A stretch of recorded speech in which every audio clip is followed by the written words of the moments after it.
गणेश जी का सबसे प्रिय भोजन है मोदक। और आज हम बताएंगे आपको दो ऐसे मोदक जिनको आप बिना गैस जलाए, बिना सांचे के और कम सामान में मिनटों में तैयार कर लेंगे।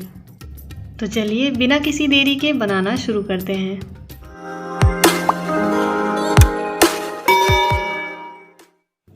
तो सबसे पहला मोदक बनाने के लिए मैंने यहाँ पे लिया है आधा कप नारियल का चूरा, साथ ही लिया है कंडेंस मिल्क, ड्राई फ्रूट्स जो भी आपके पास हों सजाने के लिए, और लिया है 2 चम्मच पिसी हुई चीनी। अगर आपको कंडेंस मिल्क ना मिल पा रहा हो तो आप उसकी जगह पर मावा या खोआ या फिर आपके पास रखी हुई ताज़ी मलाई का भी इस्तेमाल कर सकते हैं। अब हम एक बड़ा बर्तन लेंगे जिसमें सभी चीज़ें मिलाना आसान हो, और उसमें डालेंगे नारियल का चूरा, 2 बड़े चम्मच कंडेंस मिल्क और 2 बड़े चम्मच चीनी का बूरा। आप साधारण चीनी को मिक्सी में पीस कर भी चीनी का बूरा बना सकते हैं। अब हम इन सारी चीज़ों को अच्छे से आपस में मिला लेंगे।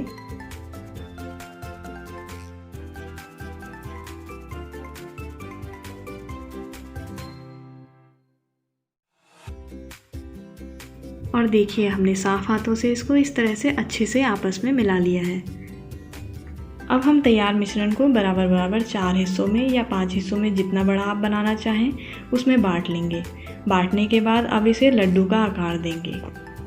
अब अगर आपके पास मोदक बनाने वाले सांचे रखे हुए हैं तो आप इस मिश्रण को उस सांचे में भरकर और बीच में ड्राई फ्रूट्स डालकर इसको मोदक का आकार दे सकते हैं। अब लेकिन अगर आपके पास सांचा नहीं है तो आपको करना क्या है, मिश्रण का एक हिस्सा लेना है, बीच में इस तरह से ड्राई फ्रूट रख के इसको चारों तरफ से अच्छे से कवर कर देना है, और उसके बाद इसको इस तरह गोल कर लेना है। और क्योंकि मोदक का आकार थोड़ा सा घंटी की तरह होता है तो इसके लिए क्या करना है, हमें ऐसे उंगलियों की मदद से चारों तरफ से ऐसे घुमाते हुए ऊपर की ओर हल्का सा उठा हुआ शेप बना देना है। अब क्योंकि मोदक के सांचे की वजह से मोदक में चारों तरफ एक बहुत ही सुंदर लाइन आ जाती है, लेकिन हमारे पास तो मोदक का सांचा नहीं है, तो हम क्या करेंगे, एक कांटे का चम्मच या चाकू या कोई भी ऐसी पतली धारदार चीज़ हो आपके पास वो लेना है, और उससे इसको ऊपर से नीचे की तरफ धारियाँ बना देनी है, जिससे ये बिल्कुल ऐसा लगेगा जैसे कि हमने सांचे में मोदक बनाया है। और ये देखिए बिना सांचे के हमारा कितना सुंदर मोदक बनके तैयार हो गया है। और इस तरह से हम अपने सारे मोदक बना के तैयार कर लेंगे। और जब सारे मोदक तैयार हो जाएंगे उसके बाद हम थोड़ा सा सूखा नारियल का चूरा लेंगे और उसको इसके चारों तरफ अच्छे से लगा देंगे, जिससे देखने में ये बहुत ही सुंदर लगेगा और बिल्कुल फ्रेश लगेगा। और इस तरह से लगभग 2 मिनट से भी कम के समय में हमने केवल 3 सामान का इस्तेमाल करके इतने सुंदर और स्वादिष्ट नारियल के मोदक तैयार कर लिए हैं। तो चलिए अब इसी तरह से हम अपने दूसरे मोदक भी बनाकर तैयार कर लेते हैं। इसके लिए मैंने ओरियो बिस्किट लिया है और साथ ही में लिया है पीनट बटर और थोड़ी सी पिघली हुई चॉकलेट। अब मैंने ओरियो बिस्किट यहाँ पे लिए हैं 6 पीस और उनको क्रीम सहित मिक्सी में अच्छे से पीस लिया है इस तरह।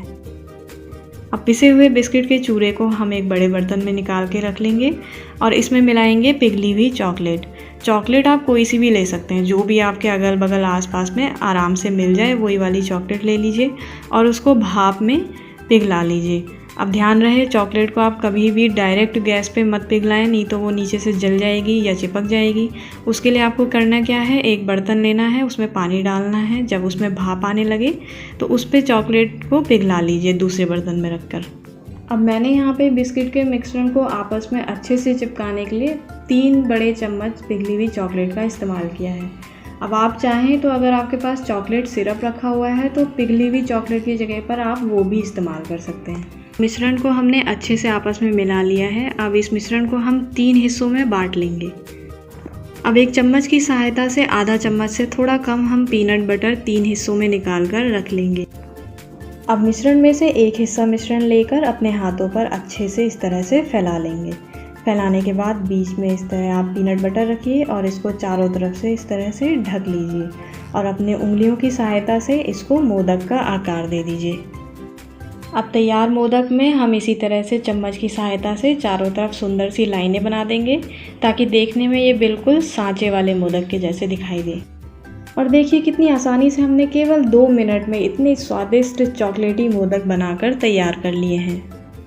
तो आप भी इस गणेश चतुर्थी में इतने स्वादिष्ट और आसानी से बन जाने वाले मोदक को बनाइए और गणेश जी को भोग लगाइए। और अगर आपको मेरी ये रेसिपी पसंद आई है तो इसे लाइक कीजिए, अपने दोस्तों और परिवार के साथ शेयर कीजिए। और हाँ, अगर आपने मेरे चैनल को अभी तक सब्सक्राइब नहीं किया है तो इसे सब्सक्राइब कर लीजिए, क्योंकि आपको ऐसी नई नई रेसिपीज़ हमेशा मिलती रहेंगी। धन्यवाद।